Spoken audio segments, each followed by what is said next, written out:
함께 은혜를 나누실 하나님의 말씀은 고린도전서 11장 17절에서 34절까지 말씀인데요. 본문이 많이 기니까요. 제가 26절부터 34절까지 봉독하도록 하겠습니다. 같이 함께 눈으로 따라와 주시면 좋겠습니다. 26절입니다.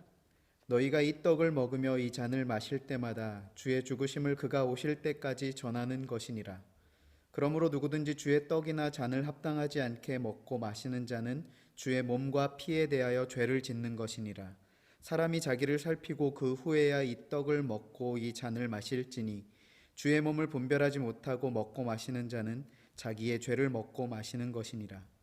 그러므로 너희 중에 약한 자와 병든 자가 많고 잠자는 자도 적지 아니하니 우리가 우리를 살폈으면 판단을 받지 아니하려니와 우리가 판단을 받는 것은 주께 징계를 받는 것이니 이는 우리로 세상과 함께 정죄함을 받지 않게 하려 하심이라.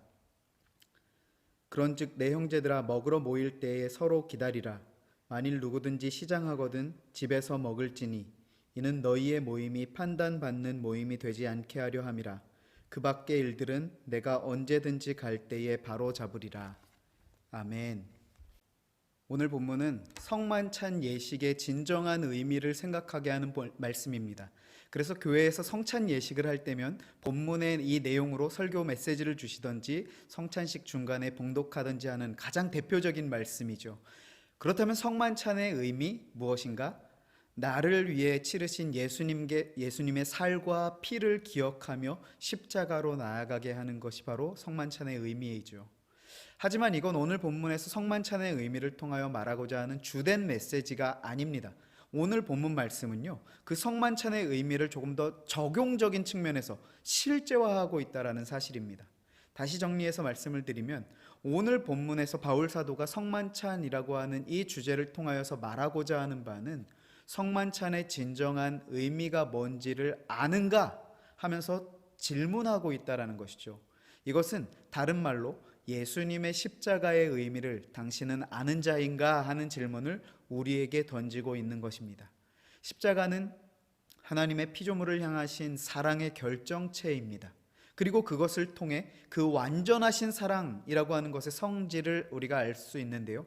그 사랑의 핵심은 상대의 필요를 아는 관심에 있다라는 사실입니다. 자기의 유익을 구하지 않는다라는 것이죠. 오늘 본문에서 바울 사도가 이 성만찬이라고 하는 주제를 통하여 말하고자 하는 바, 다시 말씀드리지만 십자가의 진짜 의미를 아는가 하는 질문은 또 이렇게 바꿔서 할 수가 있을 것입니다.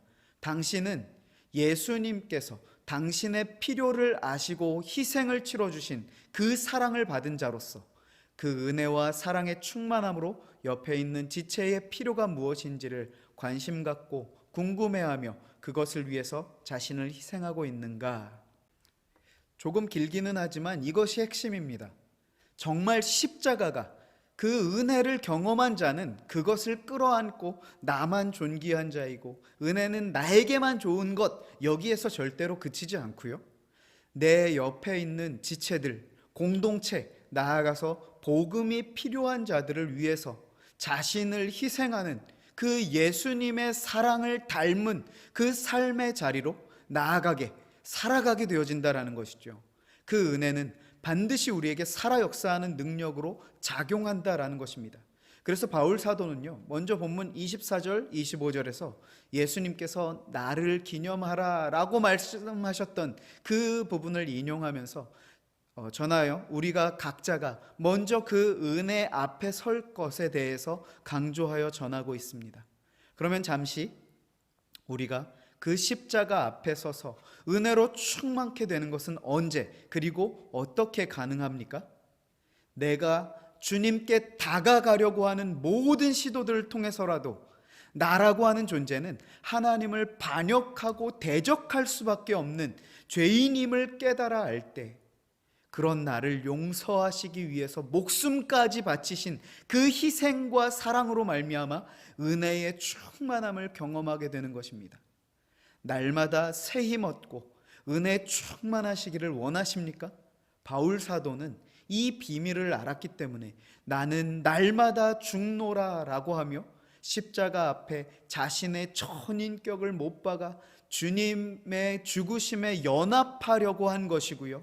이것은 단지 육신적인 어떤 애씀이나 극기의 차원이 아니라 내가 죄인 중에 괴순이라 라고 하는 이 고백과 같이 내가 정말 주님 앞에서, 그 십자가 앞에서 죽을 수밖에 없는 모든 죄인들 가운데에서도 가장 악랄한 죄인이다라는 것을 고백할 수밖에 없었던 것입니다. 그렇게 자신이 가장 악랄한 죄인이기 때문에 그런 자신을 용서하시고 구원하신 그 은혜의 크기는 그의 비례해서 더욱 커졌던 것입니다.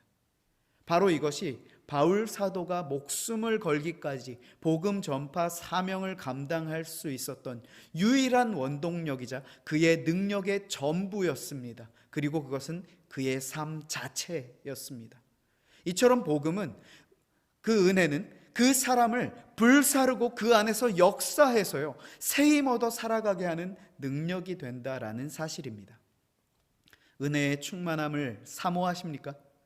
십자가 앞에 날마다 서서 내가 달렸어야 했던 그곳에 대신 계신 주님을 마주하시기 바랍니다. 성령의 충만한 역사하심을 바라십니까? 내가 짊어지고 죽어야 했었던 그 죄의 짐을 대신 지시고 달려서 대신 돌아가신 그 예수님을 날마다 기억하시기 바랍니다. 그 은혜로 날마다 충만하고 새로워지는 우리 모든 청년들의 인생 되시기를 소원합니다. 아멘. 조금 전에 함께 나눈 이 메시지가 성만찬의 의미이자 은혜의 핵심이죠. 개인적으로 우리 잘 정리해 보시고 또 묵상해 보시면 좋을 것 같습니다. 그런데 오늘 본문의 내용은요, 그것이 전부는 아닙니다. 바울 사도가 갑자기 이 성만찬의 의미를 기억하라고 하는 이 주제를 왜 꺼냈는가 하는 그 배경을 살펴볼 필요가 있는데요, 그것을 살펴볼 때 그 성만찬의 핵심적인 내용을 왜 언급하며 그러한 삶을 살 것을 권하고 있는가를 발견하게 되는 것입니다. 그럼 우리 조금 더 자세히 본문을 살펴보시면서요, 은혜의 메시지를 왜 강조하여 전하고 있는지 그 배경으로 한번 조금 더 나아가 보도록 하겠습니다. 한 가지 우리 생각해 보시기 바랍니다. 교회의 모임, 특히나 예배, 더군다나 거룩한 예식인 성만찬의 자리는 분명 은혜가 넘치는 자리인데, 그 모임이 유익이 못 되고 해가 되는 자리가 있다면 믿으시겠습니까? 바울은요, 바로 오늘 고린도 교회의 예배 모임이 유익이 되지 못하고 해가 되는 모임, 예배라고 하며 그 예배 모임을 도무지 칭찬할 수 없다라고 말하고 있습니다. 현대인의 성경 버전 17절 말씀을 보시면 그렇게 우리가 볼 수가 있는 것이죠. 정말 말 그대로 문제가 많은 교회였죠. 어떤 내용이었을까요? 그러면서 이어지는 18절, 19절은요, 고린도 교회에서 어떤 옳고 그름의 시시비비를 따지는 일로 분열이 생겼는데, 그것은 진정한 올바름을 찾기 위해서는 있을 수 있는 과정이라고 합니다.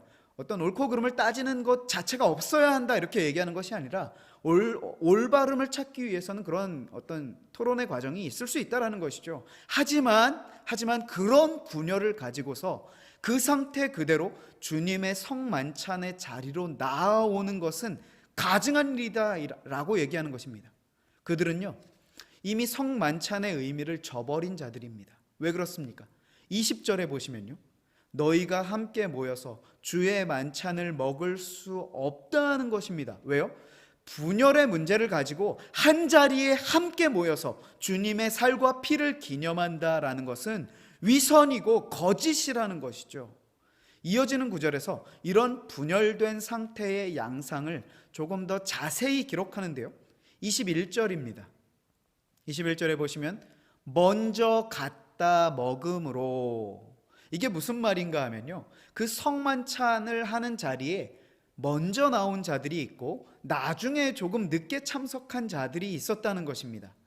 그래서 어떤 신학자들은요, 당시의 어떤 이 계급 제도 하에 상전들은 아무래도 비교적 시간적인 여유가 있다 보니까 먼저 나와서 성만찬의 음식들을 먼저 먹을 수 있었고, 반면 하층민이나 종들은 자신의 어떤 맡겨진 일들을 다 하고 오다 보니까 늦게 나와서 남겨진 어떤 성만찬의 음식들을 먹어야 하는데, 때로는 먼저 나와서 먹은 자들이 너무 많이 먹어서 그 음식이 부족한 일들이 있었다라고 합니다.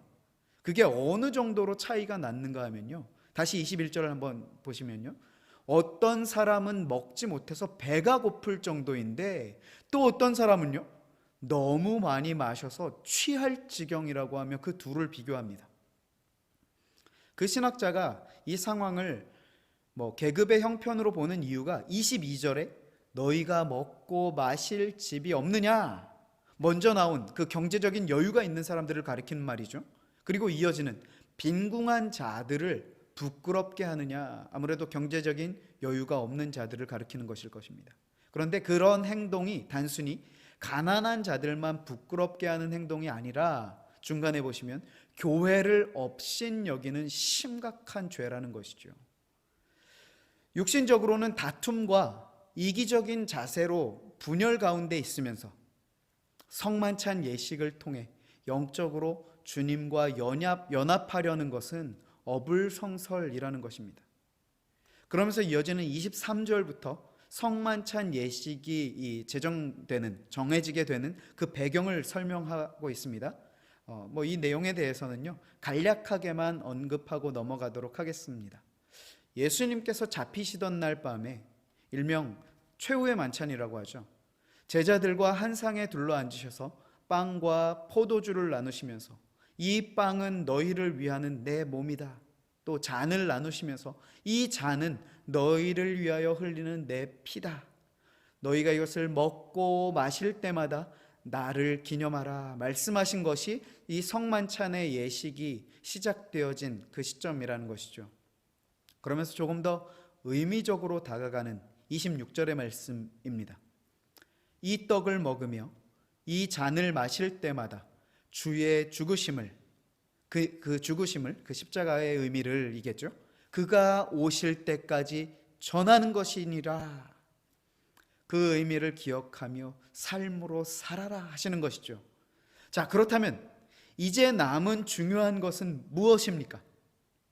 그가 오실 때까지 전하는 것입니까? 물론 결과적으로는 전하는 것이 중요한 일이겠지만요, 그것보다 선행되는 더 중요한 것이 있습니다.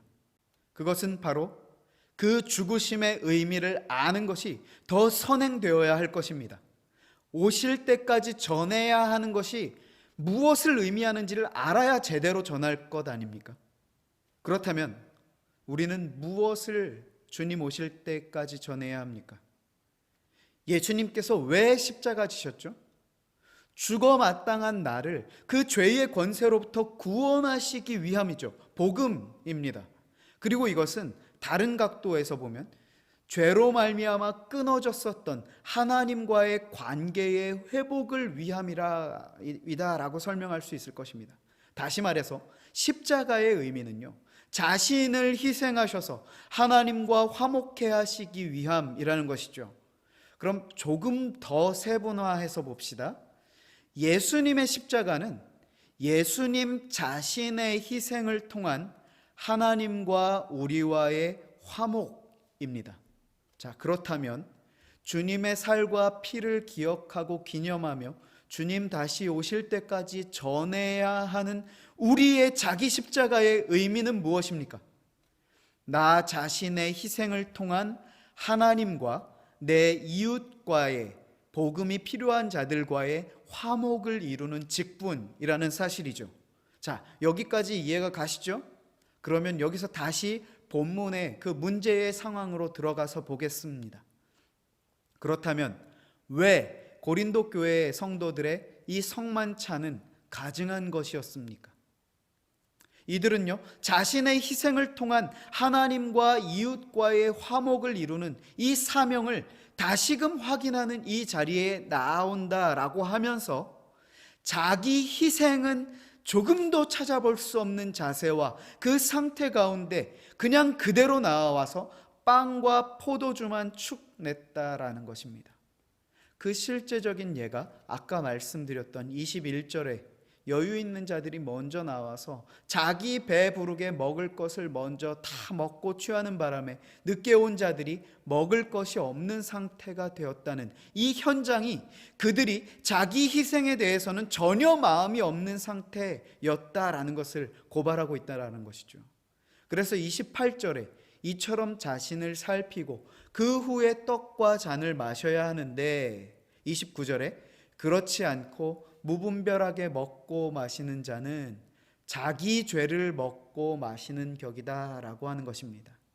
그러면서 30절 말씀입니다. 이 본문은요, 이 30절은 신학자들 사이에서 약간 의견이 갈리는 그러한 본문인데요, 전체적인 의미는 성만찬 가운데 나아올 때 자신을 살피지 않고 회개하지 않고 나와서 무분별하게 먹고 마신 자는 이렇게 된다라고 하는 건데요, 한 부류에서는 어떠한 신학자들은 이것을 문자 그대로 해석해서 성만찬에 가증하게 나아온 자들이 몸이 약해지고 병이 들고 죽은 자, 여기서 잠자는 자들은 죽은 자가 생겼다라는 건데, 그렇게 문자 그대로 해석하는 부류가 있고요, 또 다른 부류는 그럴 정도로 심각한 문제라는 것을 알려주기 위해서 은유적으로 든 표현이다라고 해석하는 두 부류가 있습니다. 뭐 어찌 되었든 어쨌든 회개함이 없이 자신을 살피지 않고 나와서 그 의미를 기억하기보다 그냥 단순히 육신적으로 먹고 마시는, 즉 자기 욕심 채우기에 급급한 것은 성찬에 전혀 있어서는 안 되는 자세라는 것을 강조하기에는 충분한 것 같습니다. 그러면서 31절, 32절은 성만찬에 나오는 성도가 자신을 살피면서 회개의 심령으로 나왔다면 위에 30절과 같은 일은 없었을 거라는 말과 함께, 하지만 그럼에도 30절과 같은 일이 일어난 것은 하나님께서 우리를 경고하시기 위해서 최종 심판 전에 우리에게 주시는 어떤 사인과도 같은 것이다 라는 것을 말씀합니다.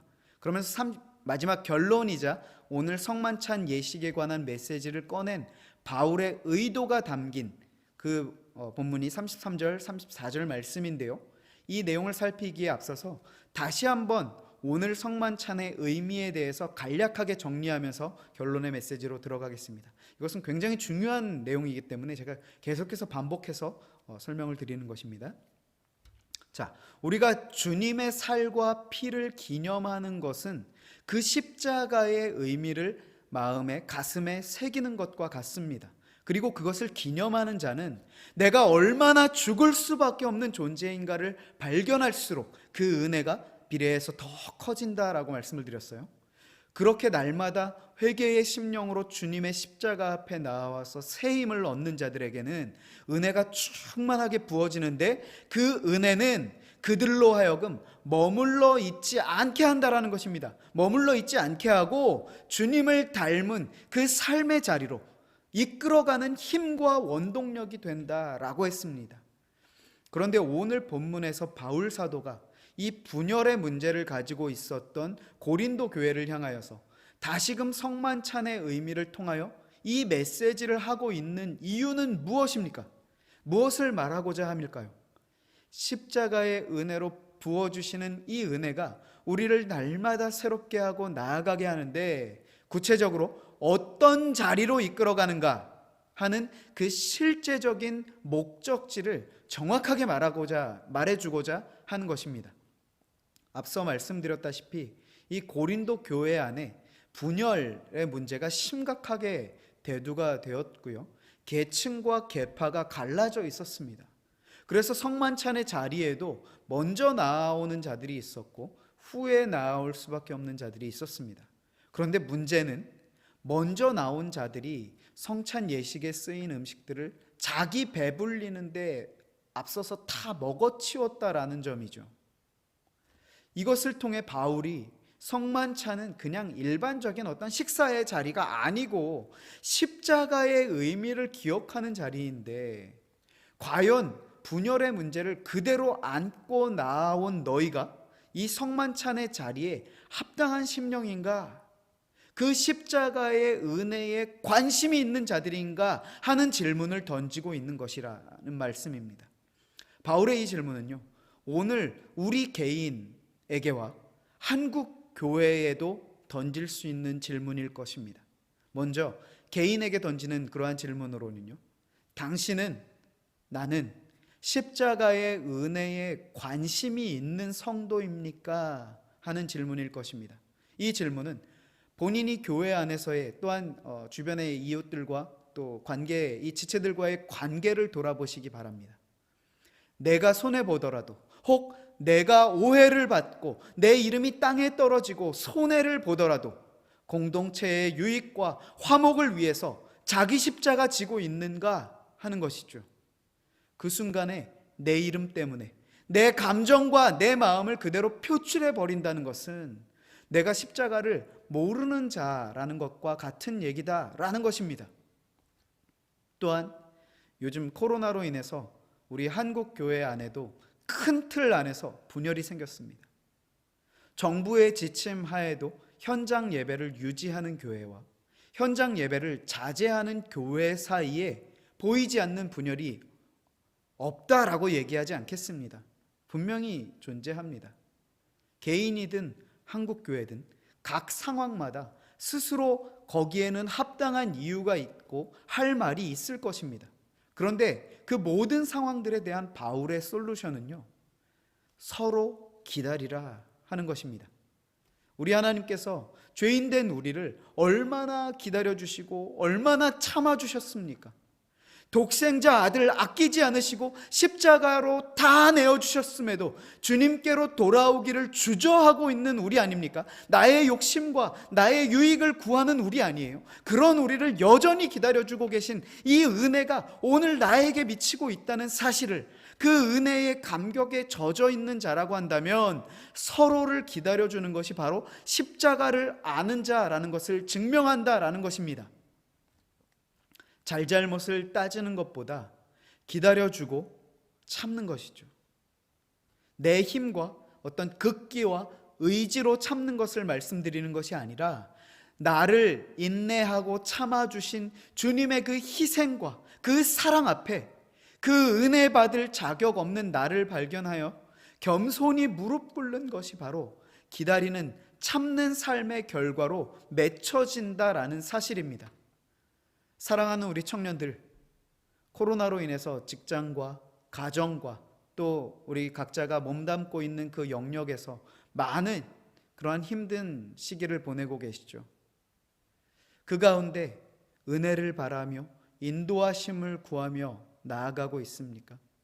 그렇다면 다른 것 다 내려놓으시고요, 이 상황 가운데 내가 어떻게 하는 것이 지혜일까, 이것을 구하기에 앞서서요, 말씀 앞에서 내가 얼마나 십자가의 구원의 은혜에 합당하지 않은 자인가를 먼저 발견하는 자리로 나아가시기 바랍니다. 정직하게요, 솔직하게요. 바로 그 자리에서 우리는 죄인 중에 괴수와도 같은 나를 사랑하셔서 당신의 전부를 주시기까지 사랑하신 그 사랑 앞에, 그 십자가 앞에 서시게 되실 것입니다. 나를 향하신 우리 주님의 그 사랑을 거기서 우리는 확인하게 되실 것입니다.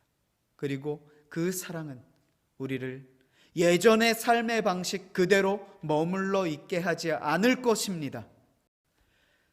죄와 싸우게 할 것이고 이전의 자리로부터 우리를 일으켜 하나님께서 기뻐하시는 자리로 나아가도록 우리를 인도해 갈 것입니다.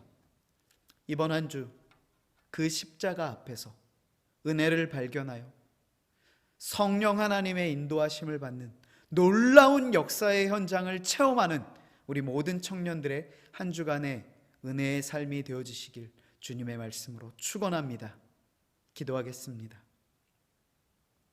사랑의 하나님 아버지, 우리를 주님께서 얼마나 사랑하시는가를 우리의 삶 가운데 매일 깨달아 알 수 있도록 인도해 주십시오. 그 사랑이 우리의 발걸음을 이끌어가는 원동력이 되게 하여 주십시오. 하지만 그 자리에 서서 우리는 나의 잘남이 아니라 내가 얼마나 주님께 합당하지 않은 자인가를 매 순간 발견하게 하시고, 그러한 나를 향하신 주님의 그 크고 놀라우신 사랑 앞에 무릎 꿇고 낮아져서 주님만을 바라보며 주님께만 모든 영광을 올려드리며 나아가는 우리 모든 청년들의 발걸음이 되어질 수 있도록 인도하여 주옵소서. 한 주간도 우리를 지켜보호하여 주셔서 주님만을 찾고 구하는 겸손한 자리로 나아가 주님의 은혜로 말미암아 충만한 새 힘 얻어 나아가는 우리 모두가 되어질 수 있도록 인도하시며 함께하여 주실 줄로 믿사옵고, 이 모든 말씀 우리 구주 예수 그리스도의 이름으로 간절히 감사기도 드리옵나이다. 아멘.